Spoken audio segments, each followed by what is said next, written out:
सुबह पढ़ो या रात को हमेशा पढ़ते रहना है, पिताजी की फिक्र को जो फकर में बदलना है। नमस्कार फ्रेंड, एक बार फिर आप सबका अपने YouTube चैनल मन्नत क्लासेस पल्लू पर हार्दिक अभिनंदन है। मैं भगवान से प्रार्थना करता हूं कि आप जहां भी रहें स्वस्थ रहें, मस्त रहें और आगे बढ़ते रहें। फ्रेंड्स, पिछले वीडियो में हमने बात की थी प्रश्नमाला 1.2 से पहले उदाहरणों पर। आज हम बात करेंगे प्रश्नमाला 1.2 के प्रश्नों पर। इन प्रश्नों पर चर्चा करें उससे पहले आपसे एक रिक्वेस्ट है कि आप इस वीडियो को पूरा देखें। अगर ये वीडियो आपको अच्छा लगे तो इसे लाइक करें, इस पर कमेंट करें और चैनल को सब्सक्राइब करना न भूलें और अपने अन्य साथियों के साथ भी इस चैनल को ज़्यादा से ज़्यादा शेयर करें। हम बात करते हैं अब प्रश्नों पर। प्रश्न नंबर 1 है, निम्नलिखित संख्याओं को अभाज्य गुणनखंडों के गुणनफल के रूप में व्यक्त कीजिए। किसमें ये संख्याएं दे रखी हैं, इनको अभाज्य गुणनखंडों के गुणनफल के रूप में लिखना है इसे। तो करते हैं हल। सबसे पहले लिखते हैं अभाज्य गुणनखंड करने पर, अभाज्य गुणनखंड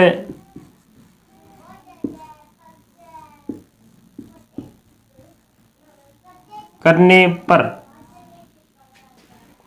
पॉइंट नंबर 1 है 140। तो 140 के अभाज्य गुणनखंड क्या हो जाएंगे?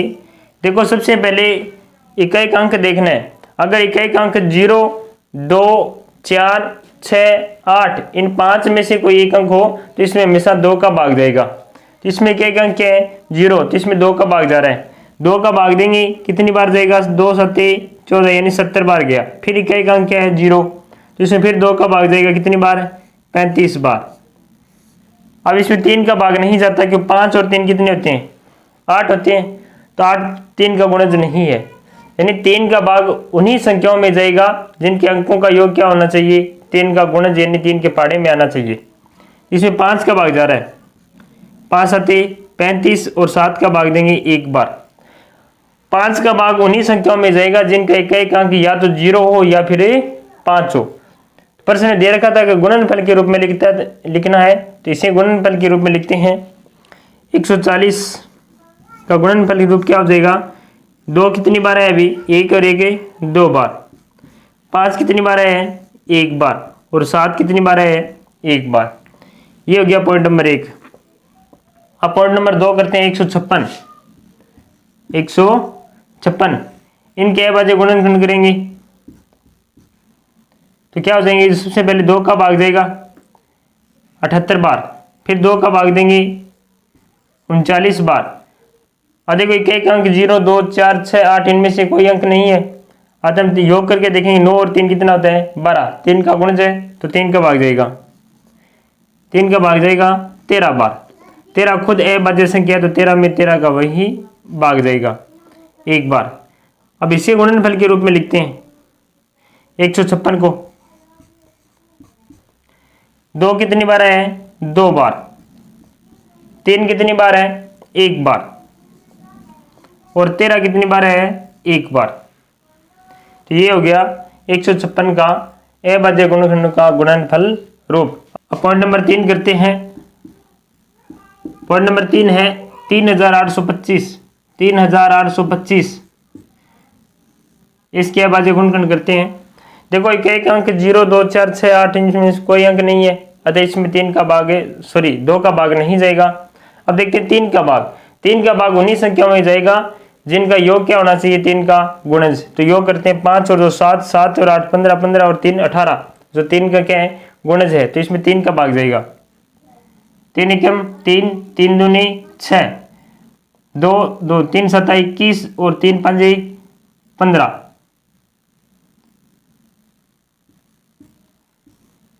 दोबारा योग करते हैं 7 और 5 12 और 3 15। फिर इसमें 3 का भाग जाएगा। 3 चौके 12, 3 दूनी 6 और 3 5 15। अब इसमें 3 का भाग नहीं जाएगा क्योंकि 5 4 9 और 2 11 होता है, तो 3 का गुणज नहीं है। तो जिस संख्या का लास्ट अंक ये बोले इकाई अंक अगर 0 और 5 हो तो इसमें 5 का भाग श्योर जाता है, यानी अवश्य जाएगा। तो इसमें 5 का भाग देते हैं। 5 8 40 और 5 5 25। अब इसमें 5 का भाग एक बार और जा रहा है, 17 5 85। 17 में 17 का ही भाग जाएगा। तो इनका गुणनफल रूप क्या हो गया? 3825। 25 का 3 कितनी बार है 2 बार, 5 कितनी बार है 2 बार और 17 कितनी बार है अभी 1 बार। तो ये हो गया इनका गुणनफल रूप। अब हम पॉइंट नंबर 4 और 5 करते हैं। पॉइंट नंबर 4 है 5005, 5005 इनका अभाज्य गुणनखंड करते हैं। देखो सबसे पहले यहाँ पे कई अंक 0, 2, 4, 6, 8 इनमें से नहीं है तो इसमें 2 का भाग नहीं जाएगा। फिर देखते हैं 3 का भाग जाता है या नहीं, 5 और 5 10, तो 3 का गुणज नहीं है, 3 का भाग नहीं जाएगा। उसके बाद में देखेंगे 5 का, तो लास्ट में क्या है 5 है तो इसमें 5 का भाग जाएगा, 5 एकम 5, 0 0, 5 एकम 5। अब इसमें देखो लास्ट में 1 आ गया तो इसमें 5 का भाग नहीं जाएगा। तो 5 की अगली अभाज्य संख्या क्या है 7, तो 7 का भाग देते हैं, 7 एकम 7, 3 0 7, चौके 28 और 7 ये 21 143। अब इसमें 7 का भाग 7 दूनी 14 नहीं जा रहा। अब इसमें 7 के बाद में अभाज्य संख्या कौन सी आती है 11, तो 11 का भाग देंगे, 11 एकम 11, 3 3 11 33, तो 13 में 13 का भाग ही जाएगा। तो इसका गुणनफल रूप क्या हो गया, एक 5005 का 5005 का गुणनफल रूप हो गया, 5 एक बार है, 7 भी एक बार है, 11 भी एक बार है और 13 भी एक बार है। ये हो गया इनका गुणनफल रूप। इसी प्रकार अगला करते हैं। पॉइंट नंबर 5 है 7429, इसमें भाग देते हैं, 17 का भाग जाएगा, 17 चौके 68, 6 2, 17 तिया 51, 62 में से 51 घटाएंगे 11, 17 7 119। अब इसमें भाग जाएगा 17 के बाद में अगली परिमेय संख्या 19 का, 19 दूनी 38, 5 7 57 हो गया अभी, 19 दिए 57। फिर इसमें भाग जाएगा 23 का खुद का, तो इसका अभाज्य गुणनफल रूप क्या हो गया 7429 का 17 19 और 23। तो ये था अपना प्रश्न नंबर 1। अब प्रश्न नंबर 2 पर बात करते हैं। प्रश्न नंबर 2 है पूर्णांकों के निम्नलिखित युग्मों के अक्षेप और एलसीएम ज्ञात कीजिए और जांच कीजिए कि दो संख्याओं का गुणनफल बराबर होता है अक्षेप इंटू एलसीएम, यानी दोनों संख्याओं का गुणा है और उनके अक्षेप और एलसीएम के गुणा के बराबर आता है या नहीं आता है, ये हमें जांच भी करनी है। सबसे पहले हल करते हैं पॉइंट नंबर 1, हल करते हैं पॉइंट नंबर 1 को। तो क्या करना है अभाज्य गुणनखंड, यहाँ पे लिखेंगे अभाज्य गुणनखंड करने पर, अभाज्य गुणनखंड करने पर करते हैं अभाज्य गुणनखंड। सबसे पहले करेंगे 26 का, लास्ट में क्या है 6, तो इसमें 2 का भाग जाएगा 13 बार, फिर 13 में 13 का भाग जाएगा 1 बार। 91 का करते हैं, 91 में सबसे पहले भाग जाएगा 7 का 13 बार और 13 में भाग जाएगा 1 बार। तो इनका गुणनफल क्या आ गया अभी, 13 को हम लिख सकते हैं 26 को 2 इंटू 13 और गुणा में 1 लगाओ तो लगा सकते हो, और 91 को क्या लिख सकते हैं हम 7 इंटू 13 गुणा में 1। अब अक्षेप और एलसीएम क्या होता है, हमने कल चर्चा की थी कि दोनों में उभयनिष्ठ घात हो और उसमें उनमें से सबसे छोटी घात हो क्या होता है अपना अक्षेप होता है, और एलसीएम ज्ञात करते हैं तो सबसे अधिकतम घात को लेकर के क्या करते हैं हम एलसीएम ज्ञात करते हैं। तो इसका अक्षेप ज्ञात करेंगे सबसे पहले, अक्षेप, और दोनों में कॉमन आई, दोनों में कॉमन क्या आ रहा है 13 कॉमन आ रहा है, दोनों में क्या कॉमन आ रहा है 13, तो अक्षेप क्या आएगा अपना 13 भी, कितना आ जाएगा 13। एक उत्तर तो ये हो गया, एक आंसर तो ये हो गया। दूसरा एलसीएम ज्ञात करना है, तो एलसीएम क्या हो जाएगा, दोनों में कॉमन आ रहा है उसमें सबसे अधिकतम घात यानी क्या लेंगे हम 13 ले लेंगे, उसके अलावा 2 और 7 यानी जो बच गई वो संख्या भी शामिल करेंगे। तो इनको गुणा करते हैं कितना आता है 182, तो एलसीएम कितना आएगा भाई 182 आ गया। अक्षेप है 13 और एलसीएम है 182, ये दूसरा उत्तर हो गया अपना। अब हमें जांच करनी है, यहाँ पे करता हूं मैं, कि दोनों संख्याओं का गुणा है वो अक्षेप और एलसीएम के गुणा के बराबर आता है या नहीं आता। तो यहाँ पे लिखेंगे जांच, जहाँ पे हम लिख देंगे दो संख्याओं का गुणा, दो संख्याओं का गुणा, दो संख्याओं का गुणा बराबर क्या होता है HCF इंटू LCM। ये हमें जांच करनी है। दो संख्या कौन सी थी भी 26 और 91, 26 इंटू 91 बराबर HCF कितना था 13 और LCM कितना है 182, 13 इंटू 182 गुणा करो 26 एकम 26 और 26 निमा 234 और 236, 2366। इसी प्रकार इनको गुणा करेंगे तो 13 दूनी 26, 13 8 104 और 2 106 और 13 10 23, 2366 और 2366। ये अपना तीसरा उत्तर हो गया। अभी यही इसको हेंस प्रोड बोल सकते हैं, हेंस प्रोड। तो सिद्ध करना था हमें। एक हमेशा याद रखना, यह सूत्र केवल दो संख्याओं के लिए लागू होता है, तीन के लिए लागू नहीं होता। और ये सूत्र भी है, वैसे भी इनको याद कर लेना अच्छी तरह से। अब हम पॉइंट नंबर 2 पर बात करते हैं। तो पॉइंट नंबर 2 है 510 और 92 का। अब इनको हल करते हैं। सबसे पहले लिखेंगे अभाज्य गुणनखंड करने पर, अभाज्य गुणनखंड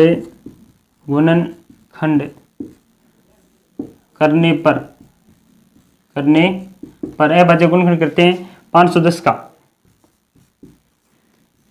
इकाई अंक क्या है 0, तो इसमें 2 का भाग जाएगा, 2 का भाग जाएगा 2 दूनी 4, 2 5 10 और 2 5 10, 255। फिर इसमें 5 5 10 और 2 12, 3 का भाग जाएगा, 3 8 24, 1 5 3 5 15।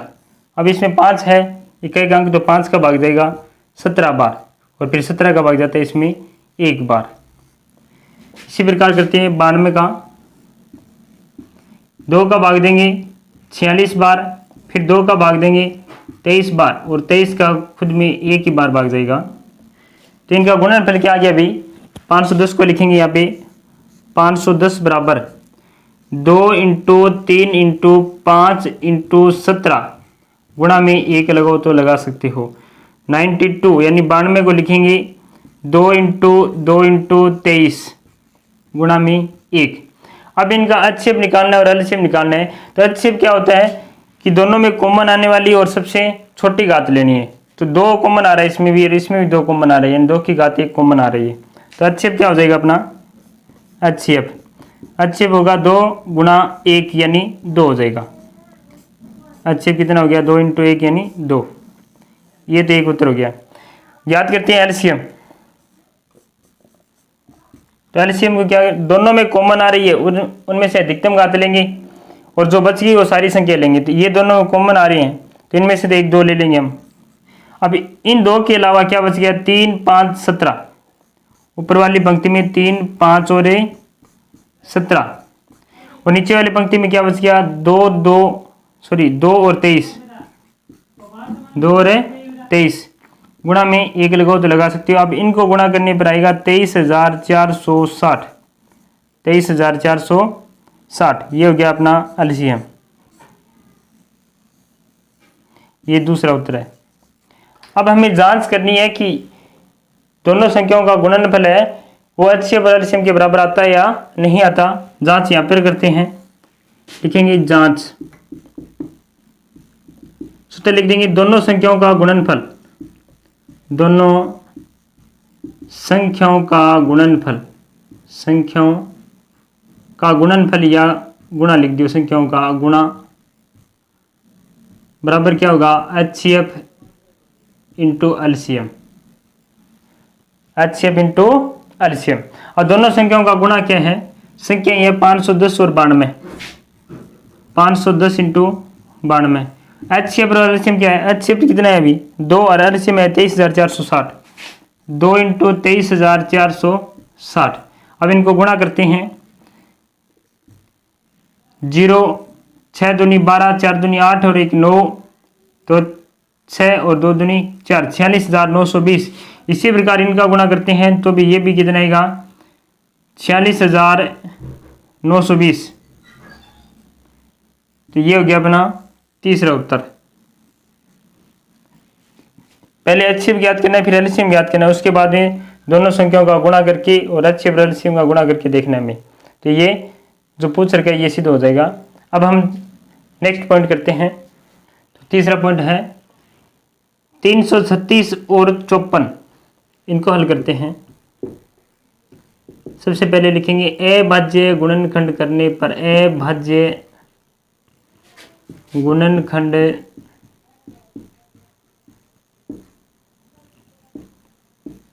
करने पर, ए भाज्य गुणनखंड करते हैं। सबसे पहले 336 के, 336 का किसका भाग जा रहा है, इसमें 2 का भाग जाएगा। कितनी बार, 2 एकम 2, 2 छिके 12 और 2 आठे 16।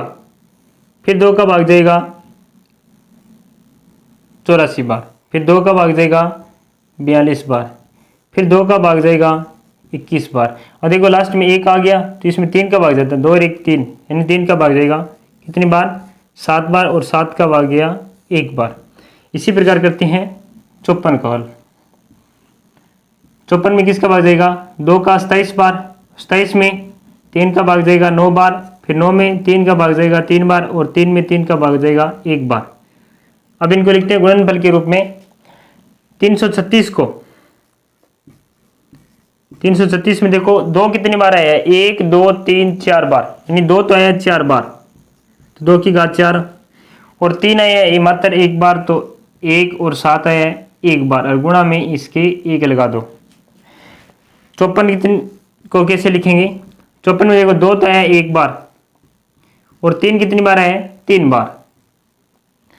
अब इनका HCF और LCM ज्ञात करते हैं। सबसे पहले देखते हैं HCF। HCF होता है कि दोनों में उभयनिष्ठ घात का सबसे छोटा रूप, यानी दोनों में उभयनिष्ठ होनी चाहिए और सबसे छोटी घात लेंगे। तो इन 2 में देखो 2 की घात 1 है, यहाँ पे 4 है, 2 की घात क्या लेंगे, 1 लेंगे। और 3 में देखो 3 की घात 1 और यहाँ पे 3 है, 3 की घात क्या लेनी हमें, 1 और 1 है खुद। तो ये कितना हो गया, 3 दूनी 6। तो HCF कितना आ गया भाई, HCF आएगा 6।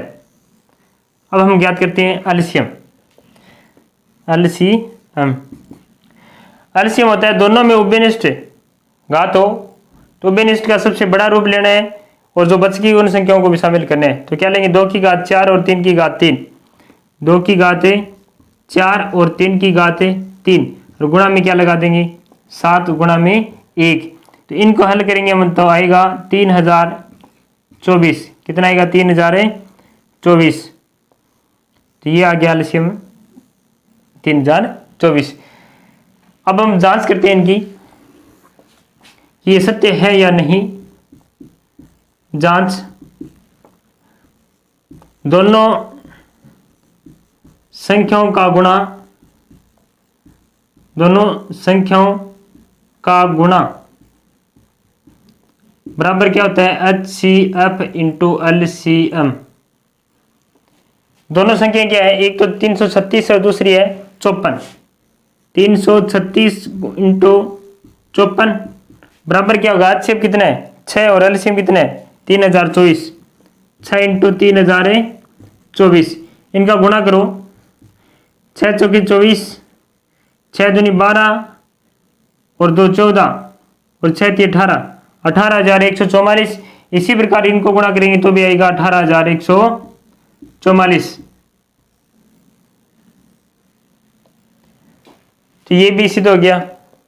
अब हम नेक्स्ट प्रश्न पर बात करते हैं। तो तीसरा प्रश्न है, ए भाज्य गुणनखंड विधि द्वारा निम्नलिखित पूर्णांकों के HCF और LCM ज्ञात कीजिए। किस विधि द्वारा करना है, ए भाज्य गुणनखंड विधि द्वारा।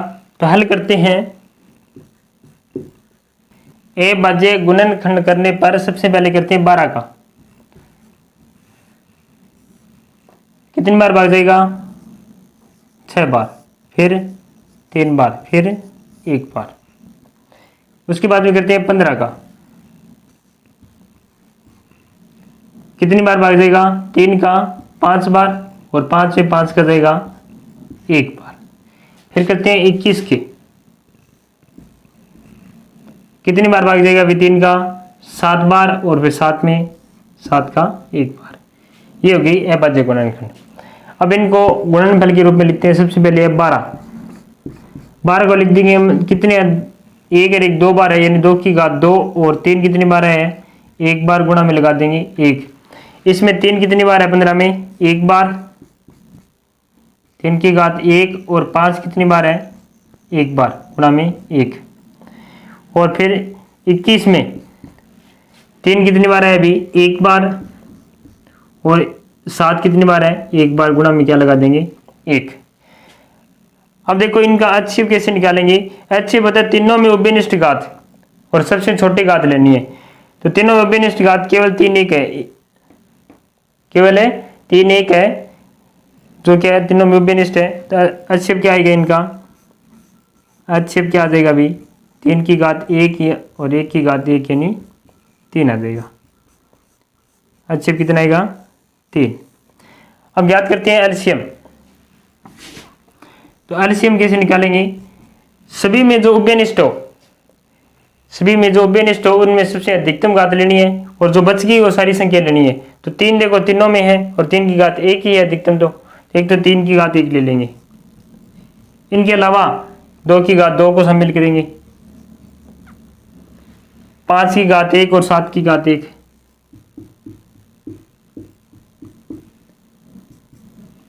जी इनका गुणा कितना हो जाएगा अभी, 2 दूनी कितना होता है 4, 4 3 12, 12 5 60, और 60 7 होता है 420। तो एलसीएम कितना आएगा 420। अब हम नेक्स्ट पॉइंट पर बात करते हैं। दूसरा पॉइंट है 17 23 और 29, इनको हल करते हैं।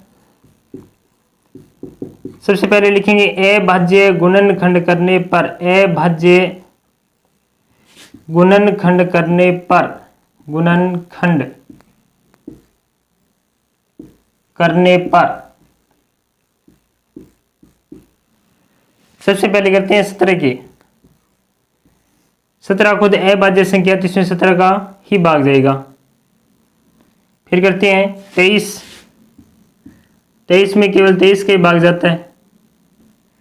उसके बाद करते हैं 29 का, तो 29 में भी 29 का ही भाग जाता है। ये हो गए तीनों के अभाज्य गुणनखंड। तो यहाँ पे लिख देंगे 17 बराबर 17 गुणा 1, और 23 को लिखेंगे 23 गुणा 1, और 29 को लिख देंगे 29 गुणा में 1। अब इनका HCF निकालते हैं। तो HCF होता है कि तीनों में उभयनिष्ठ होनी चाहिए और न्यूनतम घात होनी चाहिए। तो तीनों में उभयनिष्ठ क्या है, न तो 17 है, न 23 और न 29 है, केवल एक है जो तीनों में उभयनिष्ठ है। तो इसका HCF कितना हो जाएगा, 1 होगा। HCF कितना होगा, 1। और एलसीएम की बात करते हैं।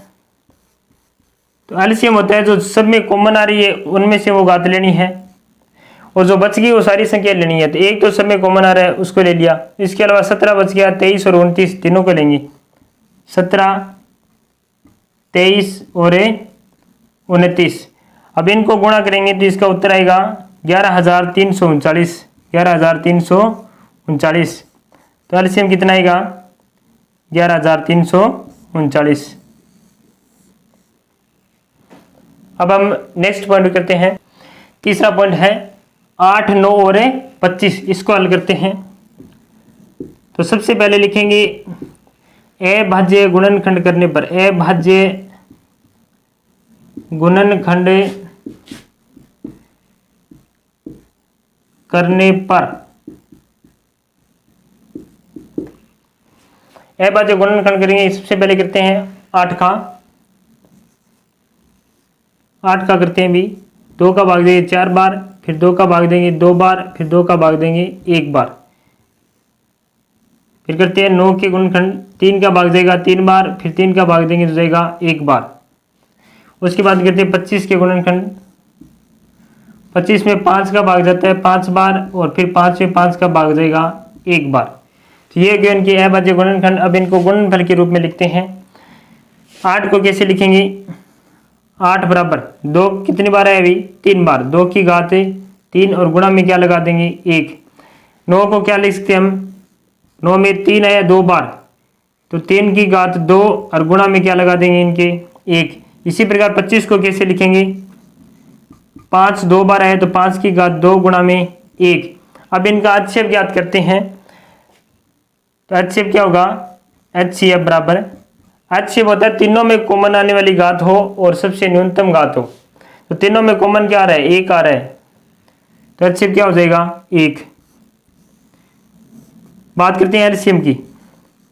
एलसीएम होता है सब तीनों में कॉमन आने वाला और सबसे अधिकतम घात वाला, यानी जो तीनों में कॉमन आई और सबसे अधिकतम घात लेनी है। तो एक तीनों में कॉमन आ रहा है तो एक की घात, तो एक की अधिकतम, एक तो एक को ले लेंगे। इसके अलावा जो भी संख्या बच गई उन सबको शामिल करना है। क्या बच गया अभी, 2 की घात 3 बच गई, 3 की घात 2 और 5 की घात 2। अब इनका गुणा करते हैं तो इनका गुणा आएगा 1800। इनका गुणा कितना आएगा 1800, तो एलसीएम कितना हो गया 1800। आज की क्लास में बस इतना ही, मिलते हैं नेक्स्ट क्लास में नए प्रश्नों के साथ। तब तक के लिए सभी से राम राम।